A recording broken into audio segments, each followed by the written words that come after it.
How do you balance aging gracefully and still being confident now that you're starting to see those changes versus when you're young and 20 and you don't see those changes? I think maybe it's a level of not knowing what it's gonna feel like to be in our parents' position. And yeah, it's just, I mean, I'll stand by. We're inevitably getting older. And I think the fear of dying, it's at least a very huge thing for me. When I think too much about it, it creates a lot of fear for me. I mean, we, like us getting older, our parents, the people around us, just the collective movement of getting older. And To be honest, when I was sitting in that chair, I was like, oh, maybe I'll just do it. And then when I show up to, because we're going to that Santa Barbara trip, I'll show up and I'll be like, everyone, I just got Botox. That's the part that I kind of want to address. What's it making me notice it now? Is it because people our age are talking about it more? Is it because the algorithm on my social media is showing me this more? And so now I'm feeling, wait, I'm at that age, I'm past that age, should I be thinking about this? Is this something that actually changed in my face and now I'm thinking about it? What is real and what's not? And what's made from being influenced by what I see around me and what's made from, oh no, I actually just want to take care of myself.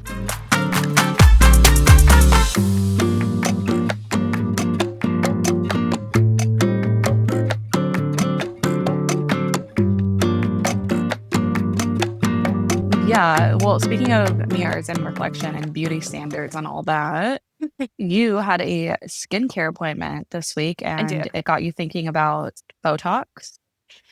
When I tell you, okay, I'll give you a backup story. When I went to Hawaii, I found this lab skin thing and they promoted the Skin Celtics brand. Have you ever used No, I don't think their so. products? Skin Celtics. I actually heard a lot of people that loved it. And I went in there because they do a lot of treatments. If you get Botox or whatever, they have post products for that treatment that keep it as alive as possible. So I went in there because they partner with that product. And so they give me a consult of treatment that I should get. And then, okay, whatever, I'll just get a consult on Botox. And then obviously, the girls that do Botox, they look so normal and so pretty. And I would never tell, I would just say, oh, they just really have great skin. So I was like, okay, I trust that, right? And she was telling me, she got kind of gave me an estimate. And so she said that she would do 20 units on me.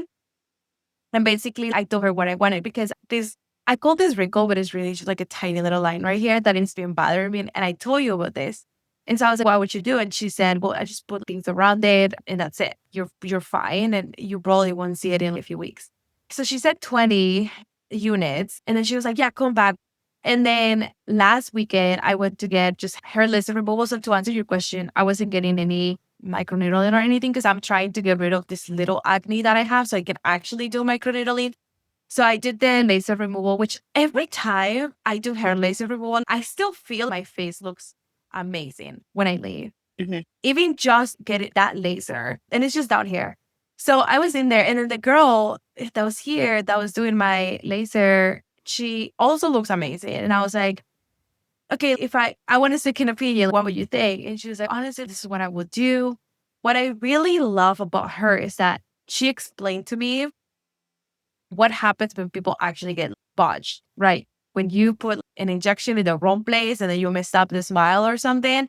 And so she was explaining to me something that I didn't even realize, which is the CrossFits that, because we don't want Yeah. CrossFit. Yeah, that's what we're running away from, right? And so she was explaining to me that some people develop really strong CrossFit that it not only just goes right here, it just lingers down towards your cheeks. Mine goes like And she that. said, really? Well, I can't see it. Yeah, I can't see it right now. When I have a lot of like drier makeup on and I smile, I feel It goes but it down? doesn't bother me. Yeah.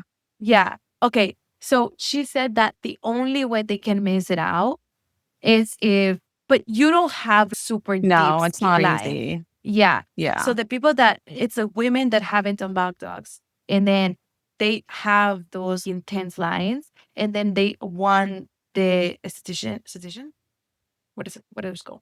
The injector. The injector to actually put Botox on this area. that's the area that nobody will mess around with, because that can actually pinch the muscle in your skin and you will be non-smiling. Literally, that section will not move. And I was like, okay, so that's what people talk crazy. about. Because I've heard people say that the eye area was kind of sensitive and you shouldn't do it around it. So that kind of helped. I think really knowing it's so much better. I was kind of like, okay, should I do it? Should I not do it? I was this close to just be like, fuck it, just do it. Just, don't even think about it. Because I told her about my tattoo, how I was wanting to get a tattoo. My friend went with me and we sat down and we just went through the process. She was like, you can say no up to the point where I'm not going to do it. So when he put it around, I was like, just do it, just do it. I just jump in it. But I know this is a little bit different. And what I really like about her, though, she said that she would only do 16. She was like, I'll only do 16 units on you. This is the part that I'm annoyed, because that other girl was about to put extra. That was going to be even more expensive because each unit is so expensive. Then having second opinions, in my opinion, the best way to go. I told her, like, maybe I should do it. And she was like, okay, you need to take a couple of weeks, think about it, sleep on it, and then we'll reconvene. But that's what I was thinking. But it's kind of a trippy thing, because I feel I used to say I wouldn't do it.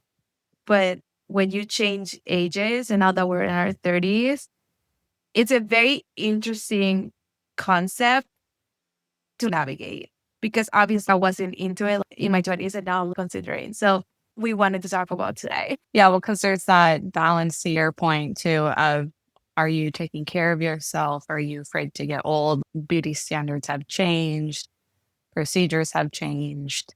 Mm-hmm. So, and I get being against it. And yeah, I guess for women especially, it's our transition. Well, now I look more mature. Like now Yeah. my cheeks are hollowed out because I don't have baby fat anymore. And now I have crow's feet and now I have 11s because I make mad faces and I have forehead wrinkles or whatever it is. And so how do you balance aging gracefully and still being confident now that you're starting to see those changes versus when you're young and 20 and you don't see those changes? But you know something that's very interesting? I didn't start noticing this line until recently. And then I was like, why am I noticing this line so much? I didn't care before. And I went back into my camera roll. That line was there for Mm. a while. I just never noticed it until recently. And so that's the part that I kind of want to address. What's it making me notice it now? Is it because people our age are talking about it more? Is it because the algorithm on my social media is showing me this more? And so now I'm feeling, wait, I'm at that age, I'm past that age, should I be thinking about this? Is this something that actually changed in my face and now I'm thinking about it?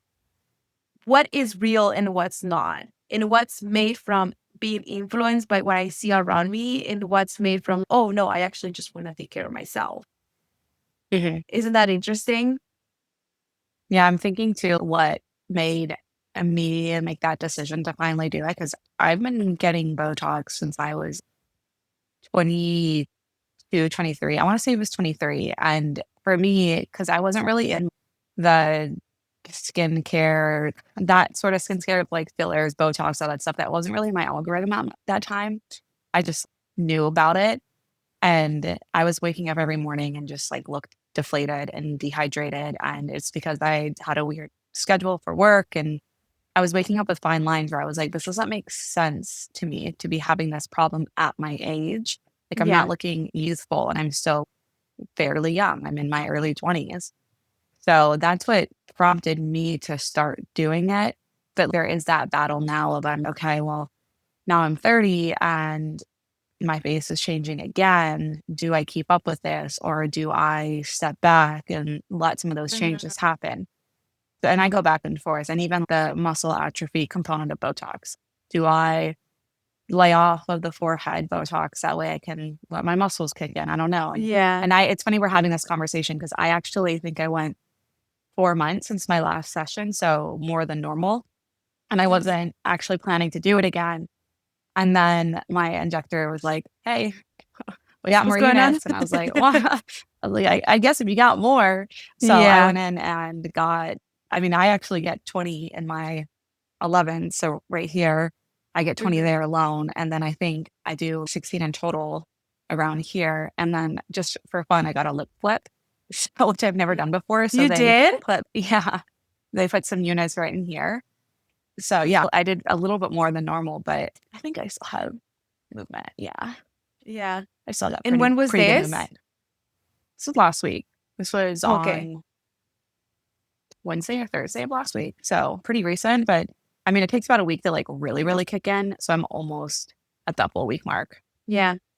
But honestly, when I look at you, if you never told me this, I would never know. And that's what Yeah. I like about it.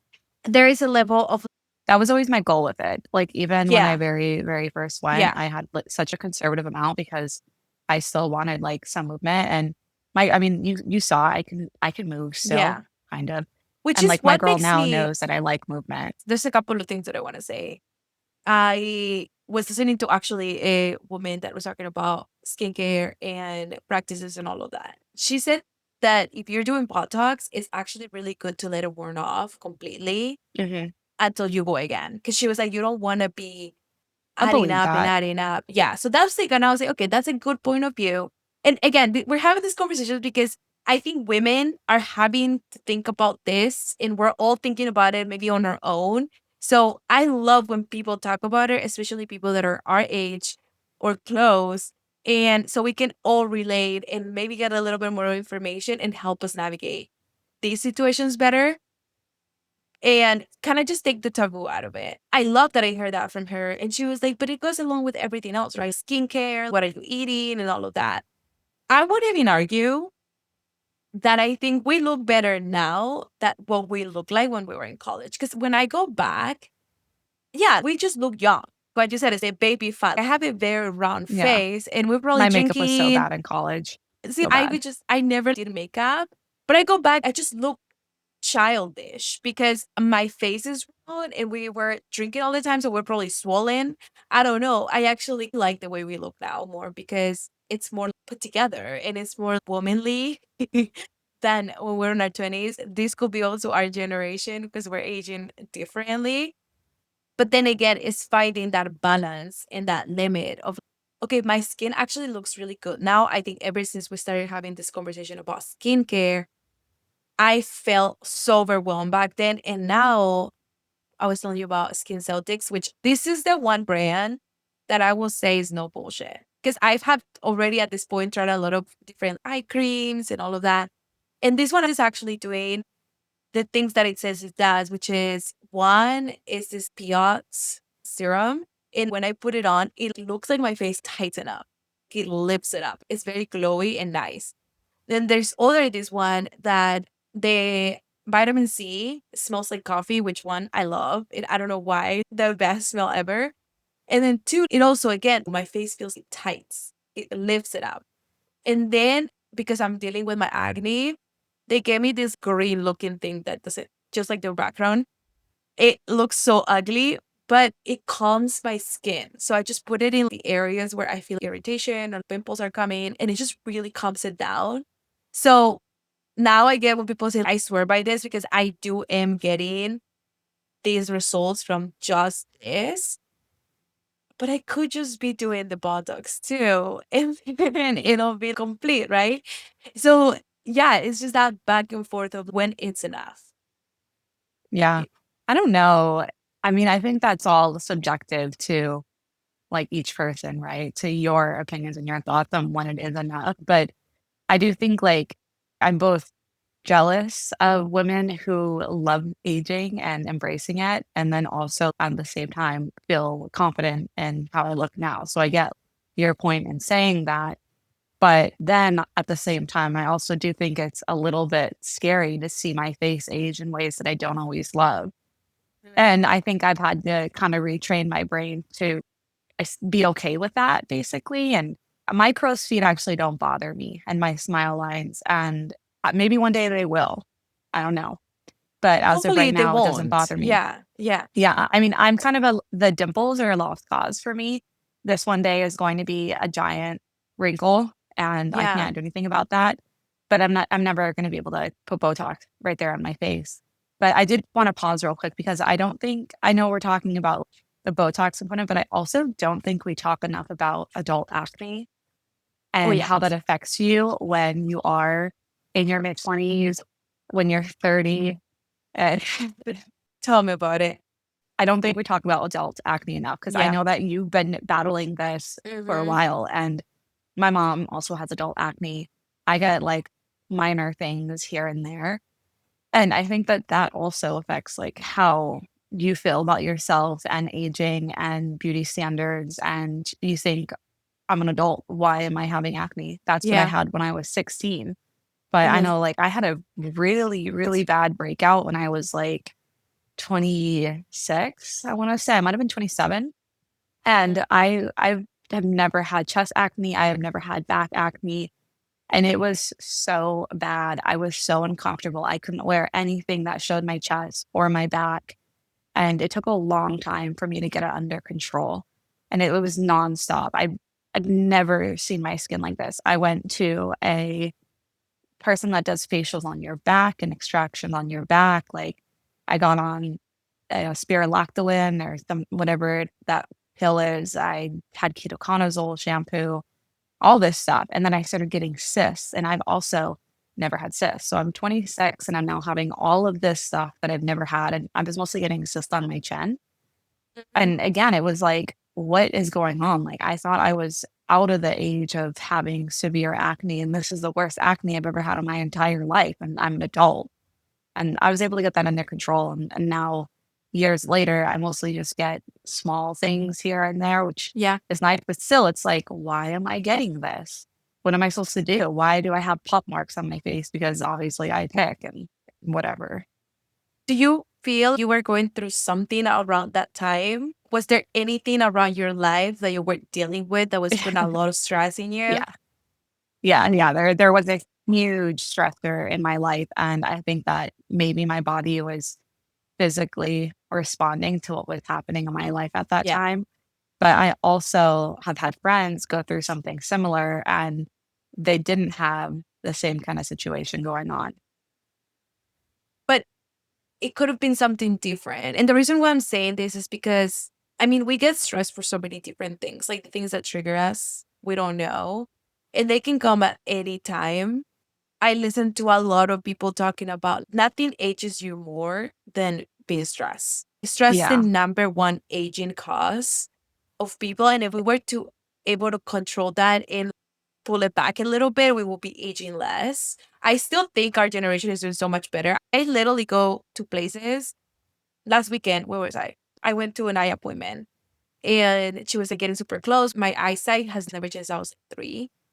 And then this woman is just getting chatty and she's asking me about my boyfriend and oh, it's time for him to propose. I'm like, no, we're taking our time. And she's like, I mean, yeah, you're young. What do you do for work? For like, where do you go to school? And I was like, no, I work.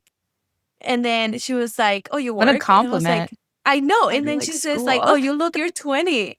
And I'm like, no, you're kidding. And she was like, no, you look like you're 20. And it's so interesting because before, and this is going back to how you take everything as you get older. Before, I don't care. I don't want to look 20. Why are you saying that?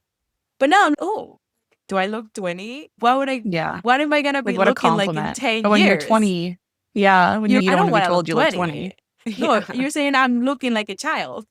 And Yeah. so I got acne and I do think that maybe were some things that I was internalizing because I do think that acne is your body way of saying something's off, something's wrong, something your gut, something in your mind, something is off. It's hard to put an exact thing of what it is, but I think it's a combination of things. I will die on this hill.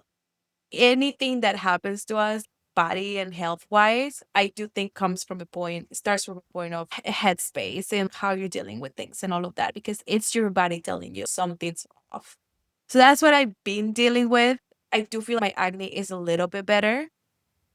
And I'm doing a combination of things. I really don't know what is working. To your point, it does come. It doesn't matter what age you are. It doesn't matter the color of your skin or how sensitive you are, or if your skin is not sensitive to anything. It will come to you. I don't know if you're doing something that isn't working because we all get them.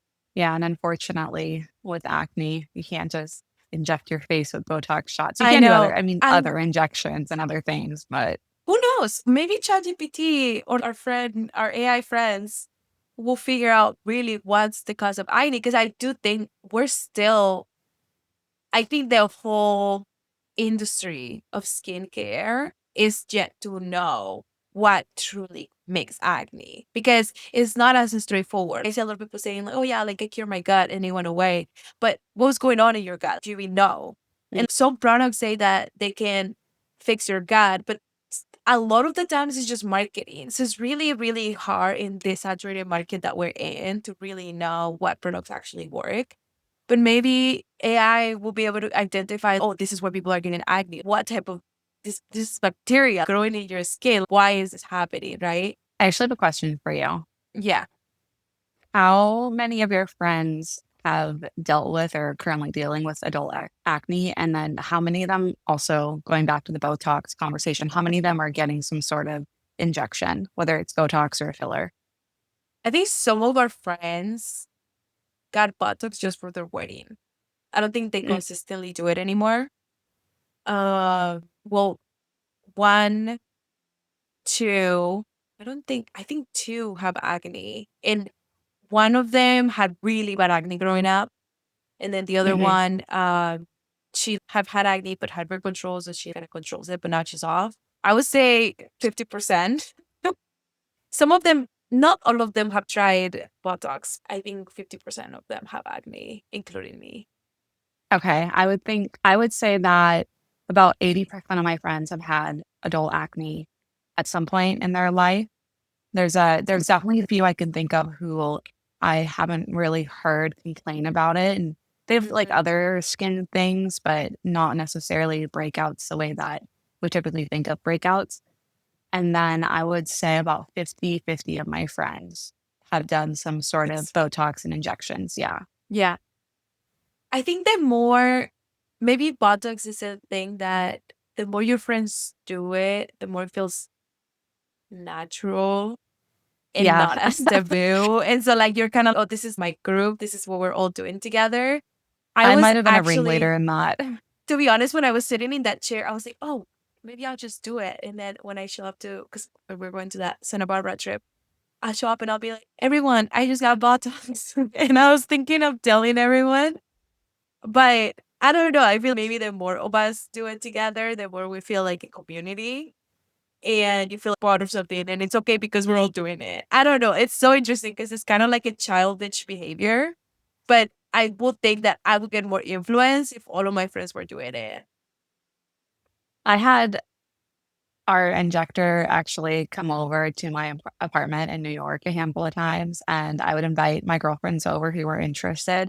And I think at one point there were, I know for sure 10, but I think up to 13 of us in my apartment to Yeah. meet with my injector. So that's why, like, I think I was their ringleader because some of them had already had it, and then some of Yeah. them had tried it for the first time with me and my injector. And Hmm. I think a good amount of them, almost all of them, continue to get it after, but not as frequent for sure, a little bit less.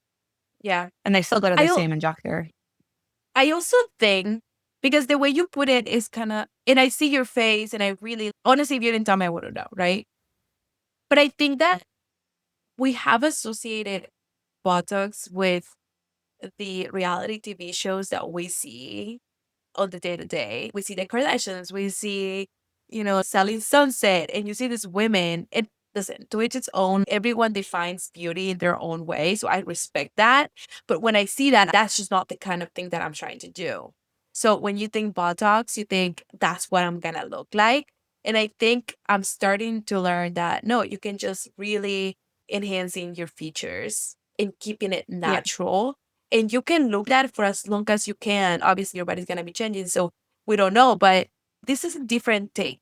And again, I wanted to have this conversation because we just need to put away the label that this is a bad thing to do and that we're automatically gonna be looking all these women that they enjoy looking like that. But that doesn't necessarily mean that we are.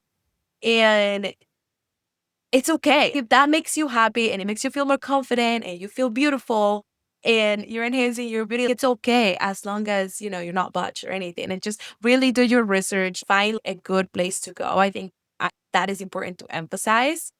But I don't know. To me, I like to learn about it. I like to talk about it. I like to ask. I ask all the most annoying questions to these poor people. But I just really like to know what it is and what I'm doing, if that's something that I'm gonna do. And side note, I showed up to my house and I was so excited. I was like, Mom, like I almost got Botox. And my mom almost, she's so against that because she is from that generation. So She thinks that it's just gonna be, no, you really look great, blah, blah, blah. Like you're doing all these things, you're eating well, you're working out, and all these things. But at the end of the day, is you're on your own journey and just do what makes you happy.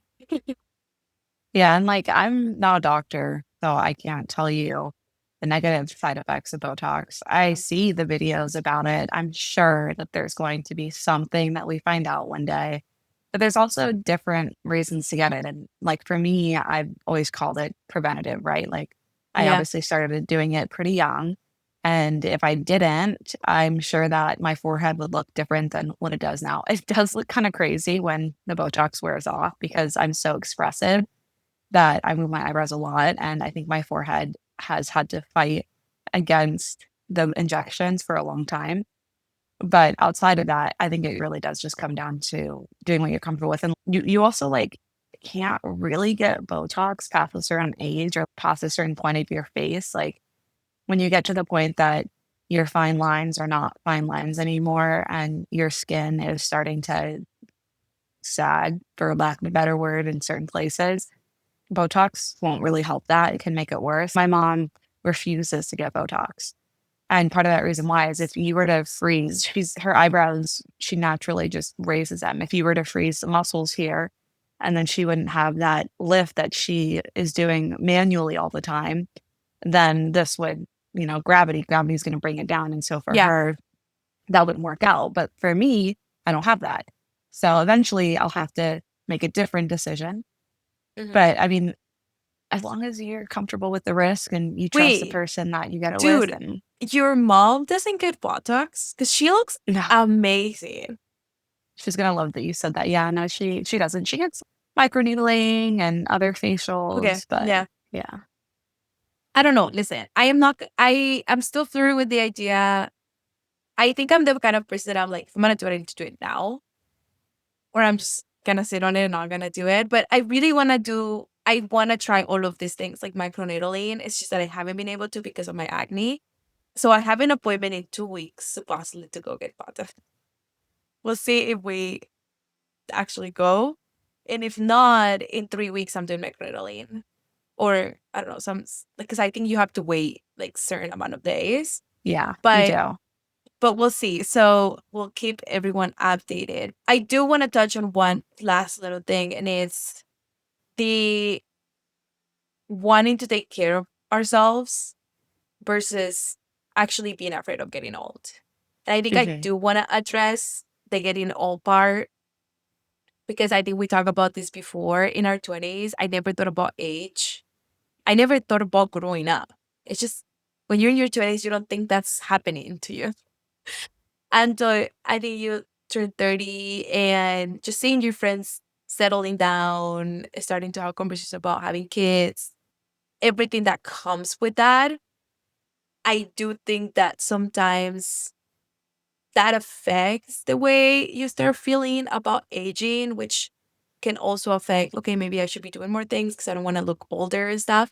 But it's coming from a point of, oh my God, we're actually growing up. What's next? Because I'm going to have kids and now they're going to be the young ones and we're going to take care of them. And yeah, there's like a psychological like switch where now we're not the young ones, they're going to be the young ones and we're going to prioritize them. So I think maybe it's a level of not knowing what it's gonna feel like to be in our parents' position. And yeah, it's just, I mean, a standby.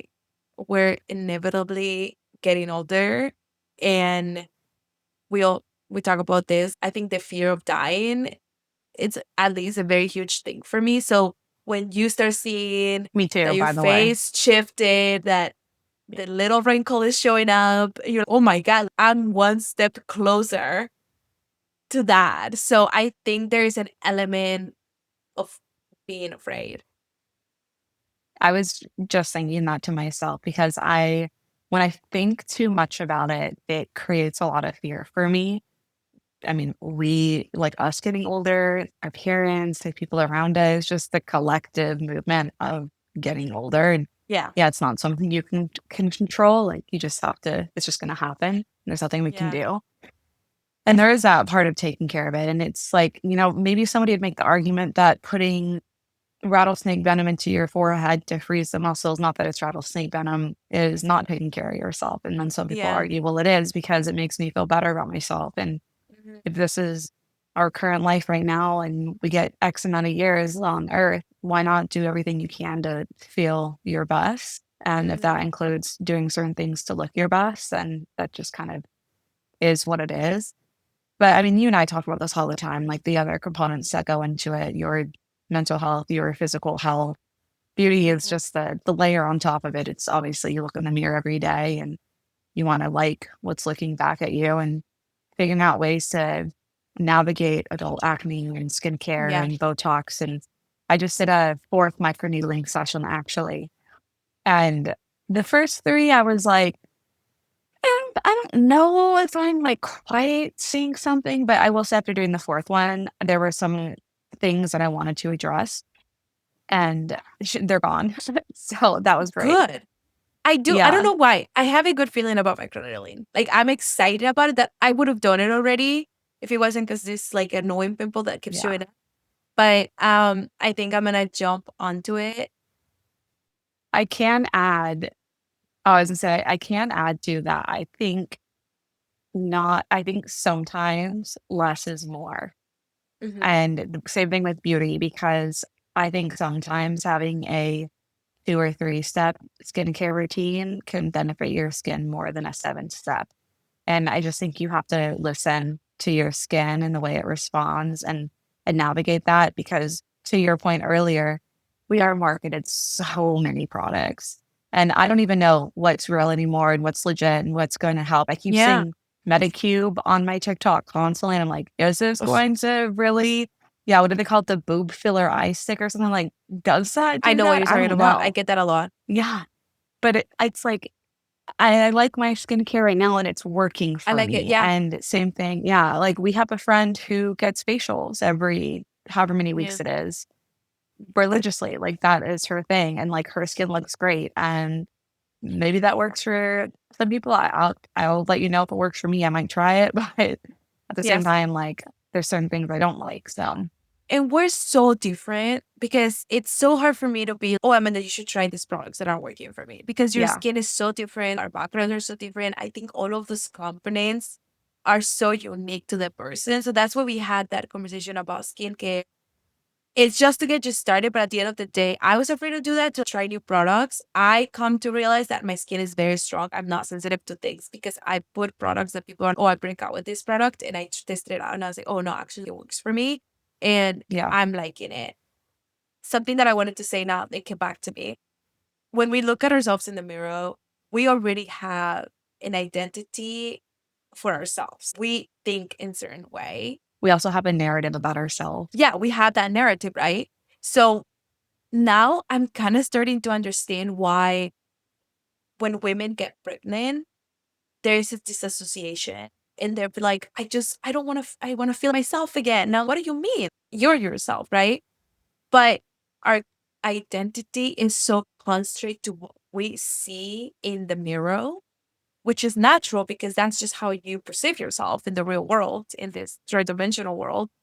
Imagine having that massive change happening to your body. Of course, you're going to disassociate. Of course, you're going to be like, who is this person? This isn't me. This isn't the body I grew up in. I've been thinking about that a lot too, because maybe, of course, your physical body is who you are, along with your personality, all of that.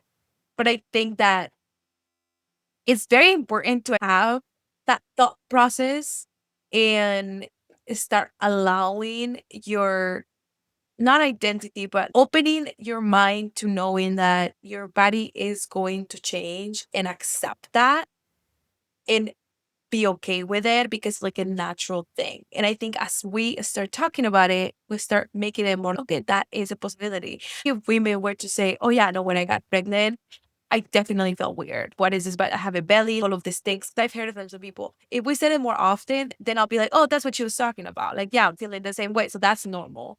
But when you feel isolated and nobody talks about it, I do not feel like myself. I should be happy because I'm pregnant, but I'm feeling very weird right now. And that can create a little bit of a crisis. So to our point about, oh yeah, when you look at yourself in the mirror and something changed, there's a moment of disassociation. You're like, oh my God, who is this person? I am a 20-year-old girl who's inside, right? Yeah. I feel so young inside. So having these conversations and I think having the community around you that can navigate these changes with you makes it that much easier. Yeah, and I think you made an excellent point that it is natural. It does happen to all of us. And not only that, it is okay, right? Yeah. Like it is okay to feel confused about aging. It is okay to feel unsure of how you want to proceed with aging. The topic of do you get Botox and et cetera? Do you change your Yeah. skincare? It's okay to not want to. Like I think I could personally stop Botox and learn to accept the way that my face is changing and be graceful with that because we all are going to be on that path and it's okay. Aging And is so beautiful. It just it's it a doesn't change who you privilege. are inside. Yeah. And that's the Yeah, thing. right? Aging Like is a why would you ever privilege. Yeah. yeah, like be grateful for the time that you've had on earth to be able to even age like that. Yeah. So also, I'm jealous of all of my friends who have somehow trained their face to just not raise their eyebrows, like nature's Botox. They just never raise it, so they don't have forehead wrinkles. And I can think of a couple people, and you are God's favorite. I am It's so working on interesting that, and because it is hard. I was I know I like go like this, but I'm No, very you're pretty good at intentional. it. I'm very Yeah. intentional. I've been really like that for a long time. And Noah loves this one because he's like, it's your smile. Like you always are smiling. So you always get that one. And I'm like, I guess that shows that I'm happy. So Yeah. I might as well just embrace it. But yeah, I think because I have the movement, I'm just like, okay, I'm very cautious of my forehead situation. I stress. But again, this is recent years. I watched Emily in Paris and Emily literally wrinkles the whole time. And I want to go and be like, girl, you don't have to do this. Like I'm Her eyebrows are up the entire and she time. gets Yeah. 5 wrinkles. And I'm like, good for you, girl. Like you do your thing. But that level of expression is so intense. Yeah. I have one eyebrow that when I smile and I'm just not paying attention, it flies off my head. And it's not Yeah. something that I can control. It just happens. It's been like that since I was little. But I mean, Yeah. I'm definitely I'm not as expressive as Emily in Paris, but I definitely am making faces constantly. Really? But oh yeah. Okay. We need to spend more time together because I forgot that you make faces. Well, now I hide it. Now Oh, you hide the it when hair is you do your nice. thing. Awesome. But Amanda, yeah, do you want to take us home, Laura? what would be your advice to a girl in their 20s navigating change? And what would be your advice to older people like in their 30s and maybe even their 40s? I know we're not there yet, but I think we can all relate in the way that we're changing. I think I would say a couple of things. One of them being what I said a second ago about how it's natural and it's okay. And, there's nothing wrong with it. There's nothing wrong with aging. There's nothing wrong with seeing those fine lines. But the other half of the advice I'd give is to talk to your friends and be open about some of those insecurities because I think that we create narratives in our head and we beat ourselves up about things that other people don't see at all. And I think it's so much easier for us to look in the mirror and decide that we don't look good because this new feature has happened. Where in reality, like somebody else probably doesn't even see that. The people Mm, around you who love you are going to see you as just as beautiful as you were. yeah, What about you? What's your advice? that's very true. I would say that in your 20s, you should never say never Because I think when you're in your 20s, you feel invincible. You Like feel never like say I'll never get nothing's Botox and happening then to go to an you. appointment. Yeah. And then, because it's going to happen. And then I do Yeah. feel in your 20s, and this is coming from my own perspective, not selfish, but you're kind of like, why are they doing this? Right? That's your point of view because you are in such a different state of life. Life is great. Your collagen is through the roof. Everything's great, right? But what you don't realize is you're eventually going to have to deal with those things. And I mean, you can think whatever you want and you can have your own opinions, but I will say from my perspective, you should stay always open and respectful to other people's journey that are in different ages because you don't know what that feels like until you get there. And being on that side now, I get it. And so that's my advice for people in their 20s and for their 30s is for women to don't judge themselves if they feel they want to do the Botox or they want to do like treatments or whatever. Do what it takes that makes you happy and do it for you. Be open and it's okay for you to make this decision. It's okay for us to change our minds of if you thought some way in your 20s, but as long as that makes you happy and it makes you feel confident, it makes you feel beautiful. I think you feeling beautiful is how the world is going to see you at the end of the day. So I think that removing that judgment and staying open to what works for you will make you feel that much better. I really like what you said about being respectful to others. So well said, Laura. And this is Ed. This conversation was for anybody 20s, 30s, 40s. We women are navigating changes. It doesn't seem men deal with them the same, but we're not them. So maybe they just don't talk about it as much as we do. But maybe they're also feeling it. If you are feeling those changes, if you feel judged by your group chat, if you feel you can't really talk to anybody about these transitions, we hope that this conversation is helpful, taking the judgment out. We're all thinking the same things. Your friend who's judgmental is probably thinking the same thing. It's just that we wanted to normalize it and have these conversations out loud so it can help any women that are going through the change. If you like this conversation, share this with your friends, with anybody that you feel it would resonate. And you can find us on Instagram at Wait What's Next Pod. On TikTok, I am gonna be uploading the full YouTube videos on YouTube. You can see it there. But bear with us. And yeah, we'll see you guys next. Guys, next week. Bye.